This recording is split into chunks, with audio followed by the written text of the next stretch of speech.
Well, I could be quite honest and say I didn't think that we were going to play the song that we are going to play on the podcast today ever on the podcast. So we'll get into that in a moment. It's very exciting.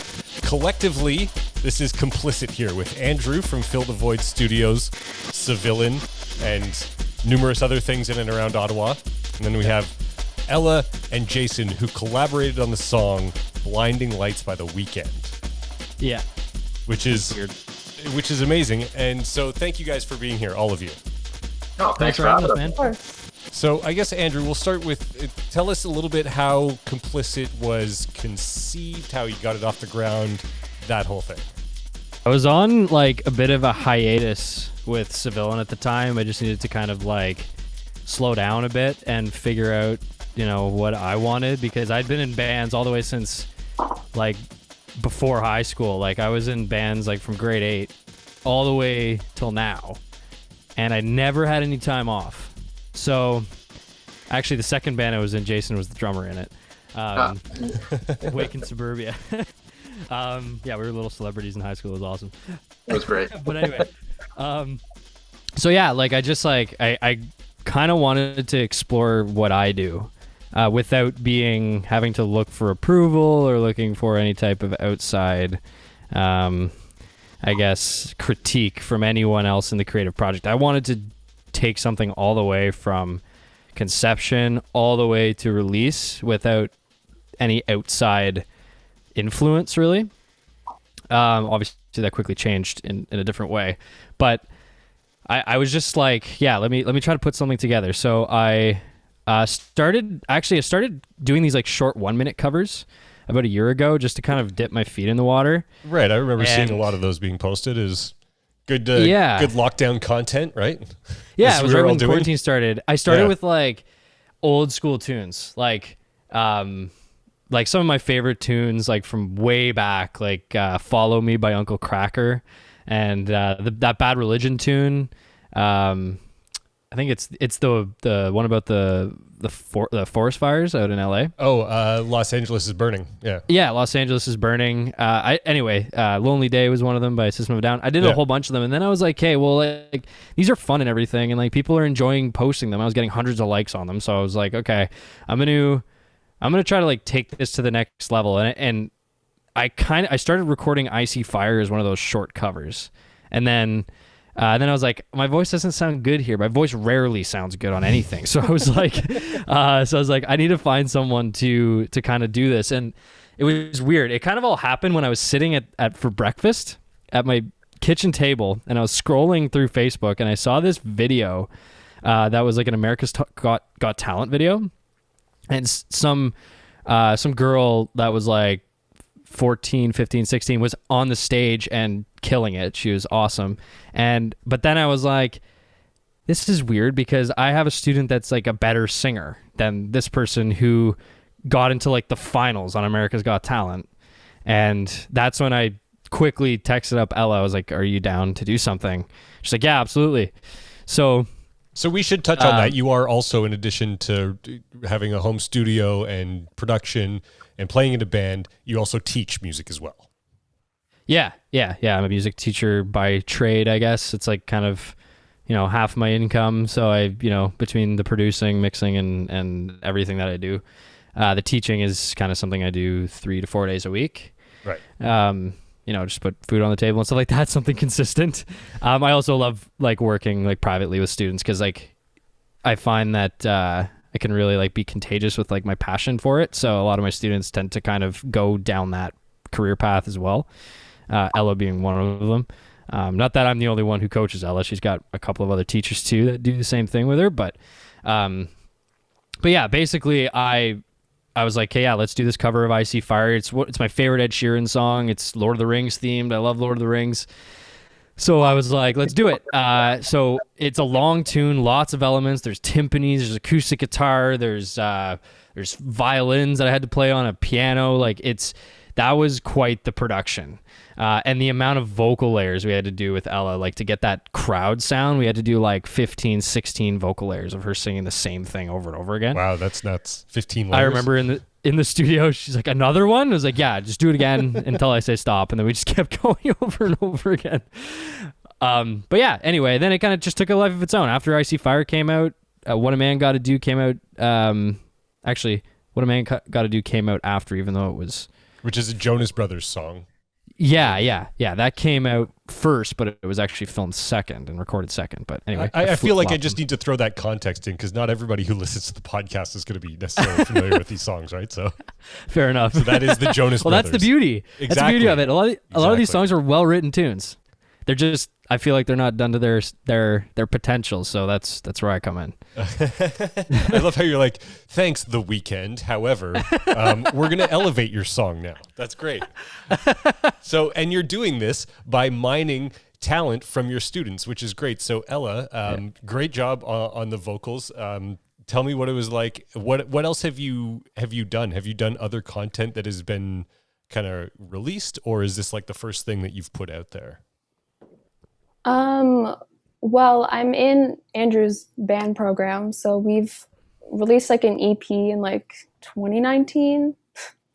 But we're working on more stuff right now.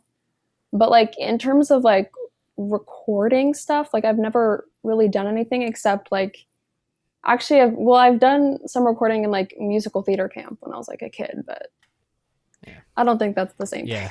Because recording is it's a whole other beast beyond learning music, and recording is like a completely separate thing altogether. Oh yeah. It's weird because I'm like, I always tell like anybody that I teach or mentor that you could have all the talent in the world, but if you can't exploit your own talent, then it's going to be difficult to turn it into something a little bit more career based. Like for instance, Jason's been bugging me about like figuring out how to do this himself because he's a super talented guy. Same with Ella. I've hooked Ella up with some gear just because it's hard to get off the ground. It's confusing on where to start and things like that. And gear can be overwhelming because there's so much. Yeah, big time. For sure. And like it's best to keep things simple. So I gave Ella a little bit of a setup. I'm sure I'll be going through some stuff with Jason soon, stuff like that. But I think without being able to exploit your talent, it's almost useless, Yeah, I mean, an interface and a laptop and GarageBand or Reaper or whatever goes a long way these days. I mean, Billie Eilish did okay with a laptop.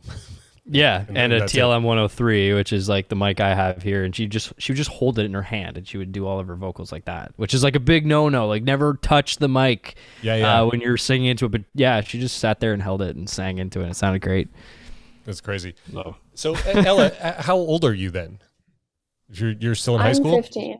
You're 15 years old? Yeah, You don't even have a driver's license yet.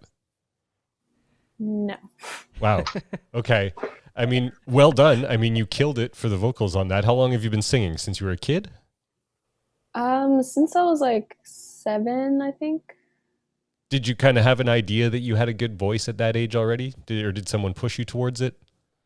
Yeah, actually, I started in piano, and then I started like doing singing, and I at first I didn't know why, but apparently my mom made me do it. So.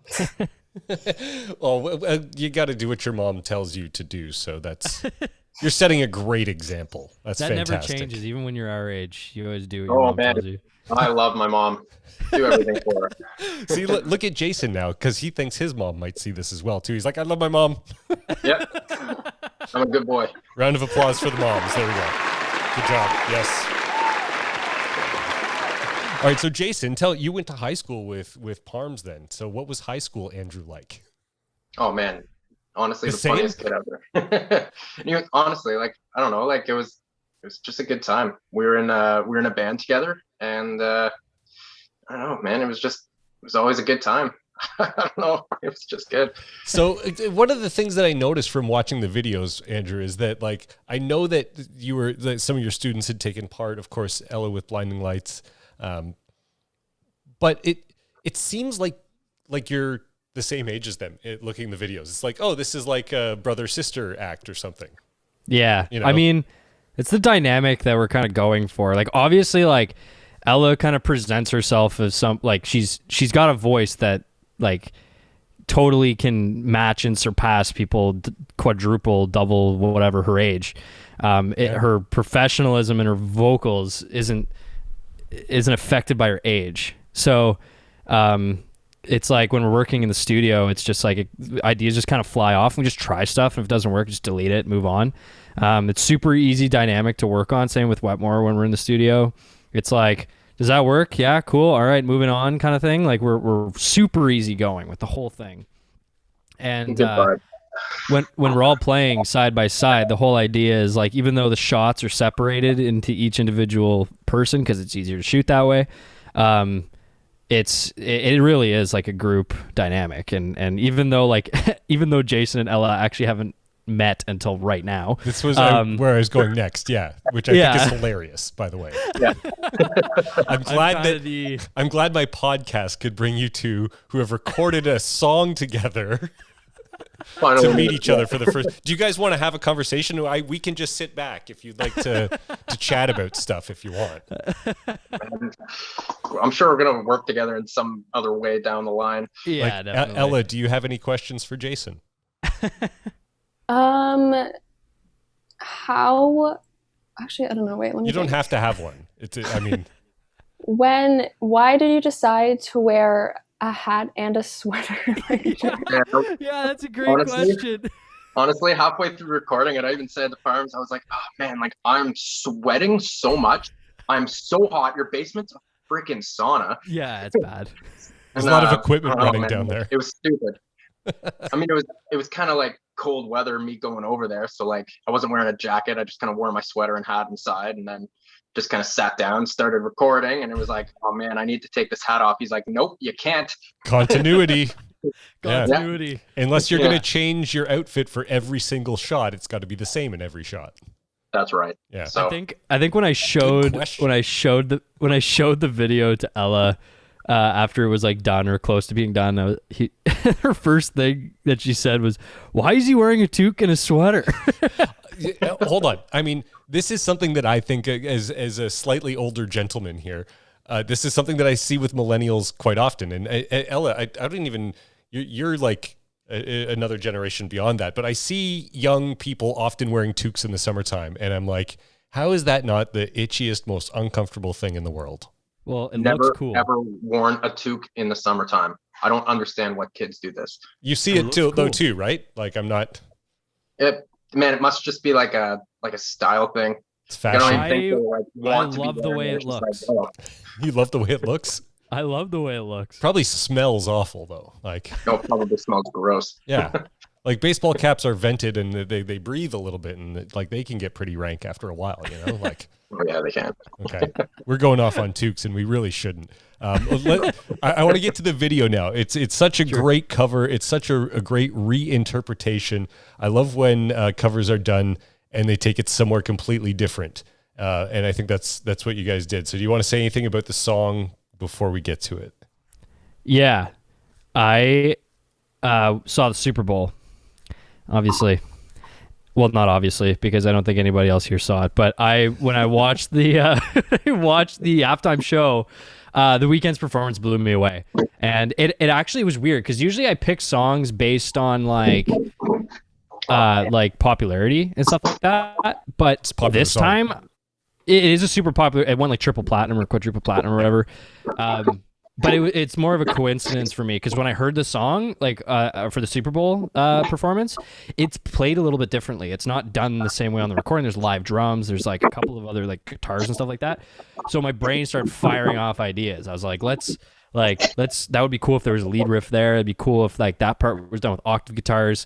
That part needs a cool drum groove and all that stuff. So like the next day, not 24 hours later, I was in the studio like starting to like piece ideas together. And then this came out. Did you kick the BPM up like just a couple notches, a little bit faster than the original, or is that just my perception? I think I kept it the same, but the difference is the drum groove in the chorus is a double time on the hi-hat. So instead of like doom ga, it's like the hi-hats are going double the speed. So it feels faster, but it's not. I probably could have sped it up. I have an issue speeding up songs, pop songs specifically, in when I do my version of it, because I'm worried that the singing is going to be a little bit weird because sometimes you have to trip over your lyrics a little bit. So you mash certain words together to fit them into a phrasing or whatever. Yeah. Yeah, I'm a little hesitant to like change BPM too much, but I do experiment with it like kind of just down here while I'm playing just to see if it works and stuff like that. But this one I believe stick to about the same BPM, if not plus or minus a couple. So Jason, as the guy playing the drums on this in Andrew's studio on his drum kit, who is a very a drummer in a fairly accomplished one too, do you feel pressure? Is that weird at all? No, absolutely not. I mean, like, I obviously, like, I don't know, it's weird. Like, sometimes I go over and I'm like, oh man, I'm so nervous. Like, I don't think I have this song down. And then he's like, well, just go ahead and play it. See how it, let's see what you have. I go and I play it and he's like, oh my God, what the hell, man? Like, thought you said you didn't know the song or weren't ready. I'm like, I don't know, man. Like, maybe it's not to what my part is that I want it to be at, but no, I never feel like pressure. Like, if anything, it's like we vibe off each other. So yeah. Is it sometimes better to figure that out as opposed to, can you over prepare for a session? I don't know, man. I don't think I'm ever prepared for a session. I just kind of go in and go with it. Really. If I prep, whatever works for you, man. Right? Like that's right. I know people who do this that have to have like every single word that they say on a microphone scripted. There's yeah, well, I know has the time, Well, for like it is a lot of work to like work through every tiny piece. Like when Ella comes over, it's like, okay, she told me what the key is. So she'll tell me like, okay, like I don't like the original key doesn't work, or we'll bounce ideas back. I'll be like, does this original key work, or do you want higher? And she goes, yeah, I like it better in this key. I'm like, okay, cool. Then she practices it for like a week, kind of just the main vocals, comes in, nails them, and then we kind of figure out the harmonies as we go. So I would say that like the whole point of this, We just see some smoke coming up from here. That wasn't me. You can vape on camera. It's okay. Okay, yeah, it's just a vape. So yeah, anyway, don't vape, Ella. It's Jason is setting a very bad example here. I'm so sorry. Don't smoke or vape. Yes. It's okay. It's okay. I feel like as a responsible podcaster, I feel like I had to. Absolutely. Had to get that message in there. The recording process is super easy between everybody. We get in there and it's I would say like I try to keep it low pressure. I understand like how like some people might feel a little bit like out of their element. I'm reaching out to artists that like don't do this genre. They don't often like go to somebody's house to record. Like I have the recording studio in my basement. Mm-hmm. So it's a little bit different than like a commercial studio. There's a lot of like factors that I could see that somebody could feel pressure, but I try my best to keep it as chill and as like kind of homey as possible. Cause, I can, as a performer and as a recording artist who's recorded in like a ton of studios, I've felt pressure in certain studios more than others. And I try to practice the ones that keep the artist relaxed. I remember I was recording once in Toronto with Scott Middleton from the Cancer Bats. Oh yeah. And he was operating at a studio called Schoolhouse Studios, and it didn't have heat, and it was in January, and the live room was freezing. But the thing is, you're drumming, so you start to sweat, but it's freezing cold. That's gonna mess with instruments though too. Like strings contract, or like. We had Jordan. Yeah, exactly. We had Jordan Gauthier there doing the drum teching. I don't know if you remember Jordan Gauthier. He does teching for like the Arkells and like Billy Talent and stuff. But he was there just making sure the drums were staying in tune and stuff like that. And I was absolutely in shambles on no sleep, 3 solid days of recording just in the freezing cold. And like I don't think I would ever ask an artist to ever do that now that I've had that experience. I would never like put them through that physical. Yeah, to be that like, uncomfortable, challenge. Like just physically in a session wouldn't be fun.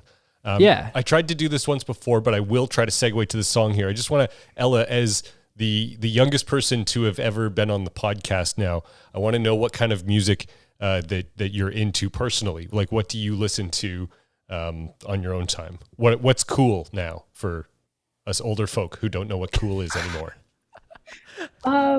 I mean, I don't think you can define like music as cool. Like everyone listens to their own thing, but I mean, I've listened to cool music. I would say people ask me what kind of music I'm into. I'm like, cool music of any genre except country. Yep. Yeah. I do not listen to country. Don't worry. Okay. No, I wouldn't judge. I mean, that's just personally for me, but please go ahead. Well, I listen to Billie Eilish, Ariana Grande. I listen to a lot of mainstream. I listen to Arctic Monkeys, That's cool. SZA. I listen to a lot. I know every artist you just named, so I feel really good about myself. So thank you. Thank you very much. Glad to have you on the podcast. You too, Jason. Parms, such a great job on this song. I'm so excited to play this in the podcast. So thanks so much, guys.